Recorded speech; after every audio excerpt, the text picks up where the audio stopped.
Dear students, in the present lecture, we are going to learn concepts of auditing. Our first chapter is auditing concepts as related to auditing standards. In the present lecture, I would like to explain 7 concepts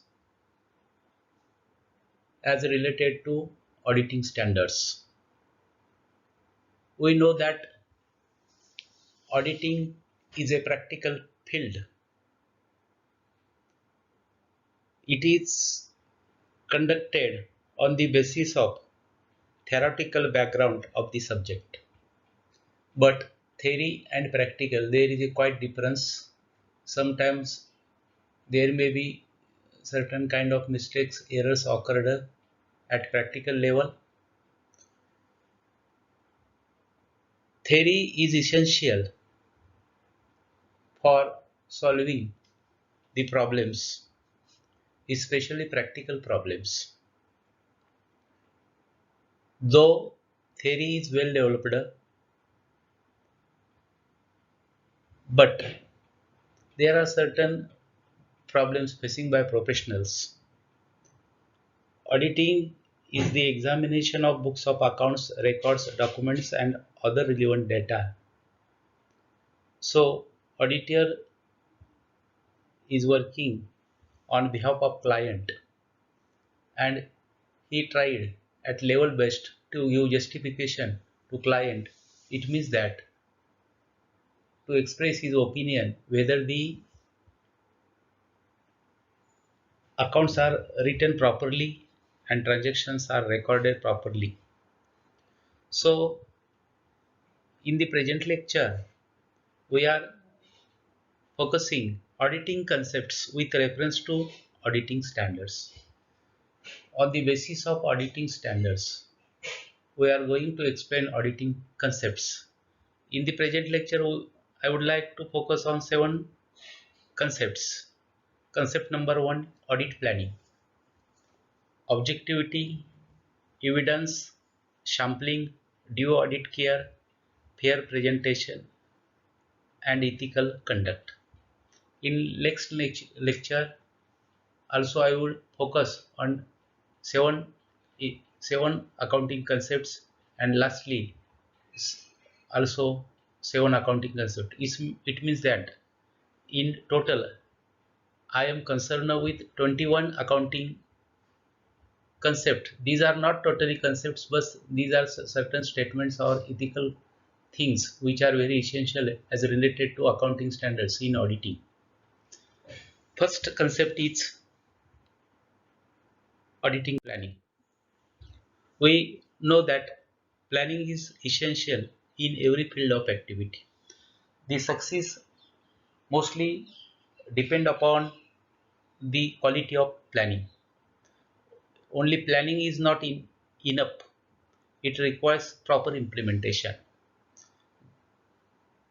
So, while conducting audit, the auditor should make proper planning of his audit work. The auditor should plan his work or her work to conduct audit in effective, efficient, and timely manner. The auditor should conduct audit efficiently, effectively, and timely. The plan of audit must be developed before commencement of audit. Before starting audit work, there should be a ready plan regarding work. Audit planning includes programming. It Planning includes programming, means classification of work properly. The auditor should plan his work. While planning the work, auditor should consider the nature of client's business and apply his own knowledge, and then he should prepare audit plan. While making audit plan, auditor should consider clients clients business as to accounting system, policies, and internal check. What are the accounting systems followed by the client? What are the policies made by the client? And what type of internal check system is in exist in client's organization? Degree of relevance reliance on internal control. Internal control includes internal check, internal audit. The auditor should verify the quality of internal check. What are the weaknesses in internal control system like this?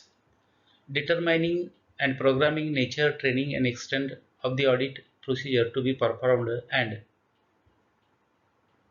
the auditor should make plan how to how to coordinate the audit work. So this is the first concept, that is called as audit planning. While making audit planning, the auditor should consider the base of theory, that is what are the audit standards and how these standards are applied by the client. Another concept is objectivity. Every function, every work has certain objectives. In case of audit, the auditor should focus objectivity of the work. Objectivity means purposefulness. While conducting audit, the auditor should keep in mind what are the primary objectives of auditing and what are the secondary objectives of auditing. Primary objective of auditing is to see that whether the financial statements are prepared as per the generally accepted accounting principles. There are certain primary objectives. Secondary objective to see that whether the profit and loss account shows true picture of profit or financial position of the concern. Secondary objectives include to detect frauds and errors, to prevent frauds and errors. The audit must be fair and must not allow prejudice or bias to override his her objectivity.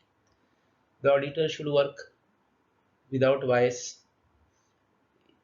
His opinions, personal opinions or prejudice should not be override on objectivity. The auditor, it is expected that the auditor should be a man of high objectivity. Then, third concept of auditing is evidence, and evidence as per the auditing standard 500. It means that auditing standard 500 related with evidence. As per these auditing standards, what kind of evidence the auditor should see while conducting his or her audit work. Audit evidence is different from proof. Here, proof is different from evidence. Audit evidence means information used by the auditor in arriving at the conclusions on which the auditor's opinion is based. On the basis of evidence checked by the auditor, he should make his own opinion about the organization. The concept of evidence is fundamental to auditing, very IMP. In auditing, evidence is very important, that is fundamental. Without evidence, the auditor cannot accept the validity of any transaction. In case of evidence, the auditor should obtain sufficient, appropriate audit evidence to draw reasonable conclusions. The evidence should be appropriate and sufficient. On the basis of evidence, the auditor should satisfy himself that evidence is proper, sufficient, and appropriate. Generally, evidence is obtained from the books, records, and vouchers. There are, there are various types of books maintained by the client, records, and on the basis of vouchers, the auditor can see evidences. These evidences are obtained from internal as well as external sources. It means that for confirmation, we may obtain evidence from the third party also. Audit procedures to obtain audit evidence can include, generally in audit procedure, evidence can include inspection. By inspection, we can get evidence, observation. I would like to quote one sentence here. Wrong observation draws wrong conclusion. It means that the correct observation is essential to draw the correct conclusion. Confirmation, recalculation, reperformance, and analytical procedures in some combination in addition to inquiry. Inquiry is the first step, but for that inquiry there should be evidence, and that evidence obtained by various sources. In case of audit evidence, original document is very important. It plays significant fact instead of photocopies. So, as per the auditing standard 500, evidence is very important in auditing. It means that while conducting audit, the auditor should check evidences properly for coming his own opinion. Another thing is that sampling. That sampling is auditing standard 530. SA means auditing standard. 530 means that is number of standard. You know that complete checking, total checking is time consuming process. It requires 2 times and it is costly.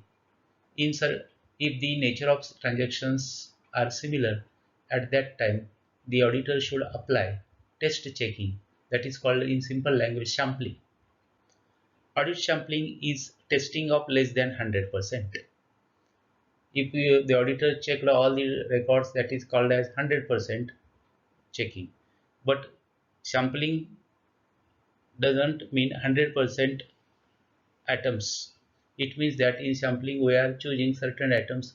These atoms volume is less than 100%. Audit sampling applies when the auditor has decided to use audit sampling in performing audit procedures. If auditor feels sampling is essential on that event, he can take procedure of sampling and check these sample transactions. This standard auditing standard also deals with the requirements relating to sampling design. The auditor should sampling design, size, selection of items of testing, performing audit procedures, nature and cause deviations, misstatements, projecting misstatements, and evaluating result of audit sampling. While selecting sample, auditor should take proper care and that sample should represent properly. So auditor on his own experience and judgment determine the procedure of selection and sampling, and after sampling he check sampled transactions in detail. Due audit care, another concept.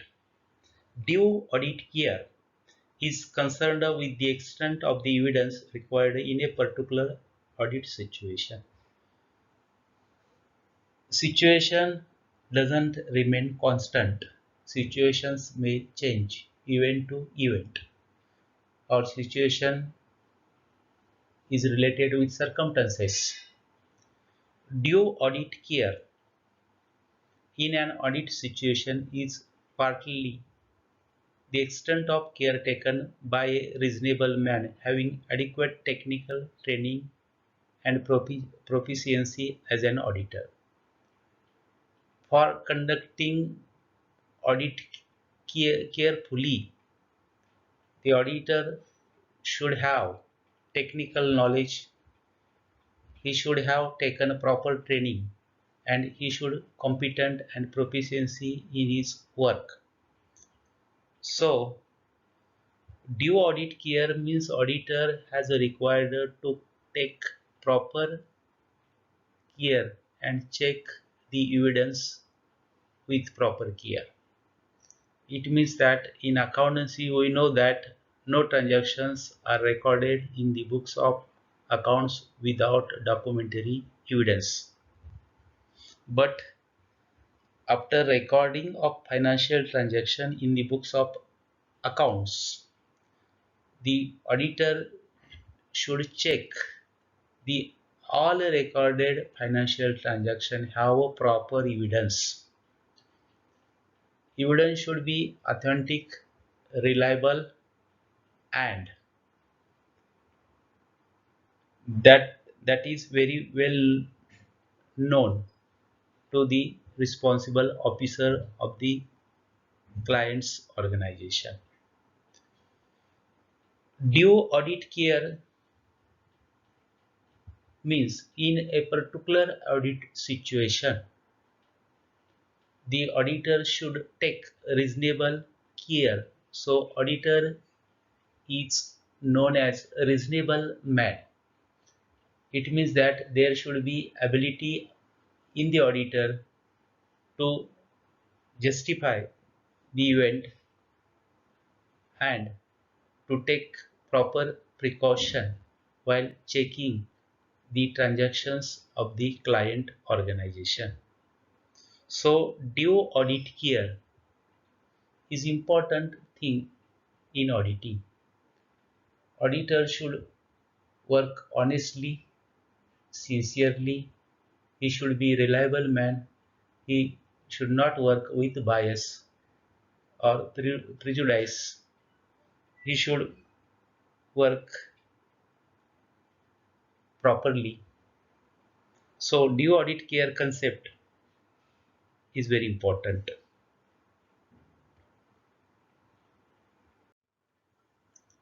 Fair presentation. Only presentation is not enough. That should be fair.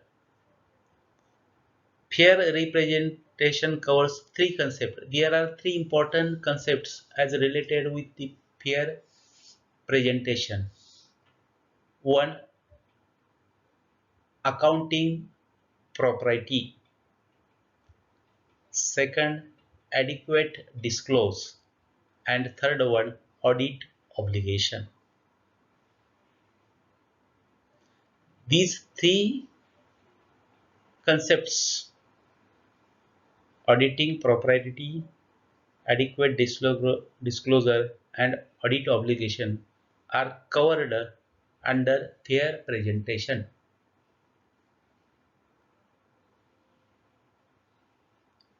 Fair presentation covers three important concepts, of which first concept is accounting accounting propriety. Accounting propriety implies that the accounting statements are drawn up conformity with the accepted accounting principles, that is GAAP. GAAP means generally accepted accounting principles. Accounting is based on certain principles. These principles involve accounting concepts, accounting conventions, accounting systems, and accounting standards. On that basis, the auditor should draw his conclusion. It means that accounting propriety is based on accounting principles. The another concept is adequate disclosure. Disclose means full means consideration of full information. The concept of adequate disclosure relates with reference to the needs of investors and other readers of the published financial statements. In case of companies, their financial statements are published. When financial statements are published, they become public documents. So, before auditor should see that the proper precaution is taken by the client before publication of financial statements, and that financial statements are useful to investors and other readers. On the basis of these financial statements, outsiders can determine the working and financial position of the concern. Third concept under fair representation is audit obligation. Audit obligation implies that auditor has obligation towards the readers of his report to indicate the extent of examination conducted or nature of opinion expressed by him or her. The auditor should be male or female, but our system is focusing on male. So, in the present age, that is not proper. Presently, the auditor may be male or female. So, audit obligation means the auditor has required to prepare its report after completion of audit work, and in that report the auditor has required to express his or her opinion, and that opinion is related with the audit obligation. That opinion should be true and fair. So in short, fair presentation covers three important auditing concepts, namely accounting propriety, adequate disclosure, and audit obligation. Another important concept of auditing is that ethical conduct. Ethical values are very important for creating image in the market. One statement is very important. Ethical conduct is the need of hour, because no two persons are similar in behavior. They behave differently. No two persons are similar in habits, thinking, and behavior. So, as per the code of conduct, it is expected that the behavior of auditor should be ethical. An auditor must remain within the audit of professional code of conduct. The auditor has required to follow professional code of conduct. Code of conduct means the ways of living and working and showing the nature of work. Code of conduct are very important. Code of conducts are very important in every field. In case of auditor, auditor is a professional field. So auditor should follow professional code of conduct. The auditor should not start his work with suspicious mind. It means that auditor should work without bias. He should he or she should not have an attitude of mistrust. The auditor should not follow the attitude like mistrust. That means by keeping trust, he should start his work. The auditor should ensure that the opinion covers all aspects which are required to be stated by the law or accepted by professional standards. By considering existing law and professional standards, the auditor should cover all aspects according to professional standards and law while conducting audit work. So, in this way, we have discussed 7 concepts of auditing as related to auditing standards. Another concepts will be discussed in next lecture. Therefore, I am concluding here our today's lecture. Thank you for patiently listening.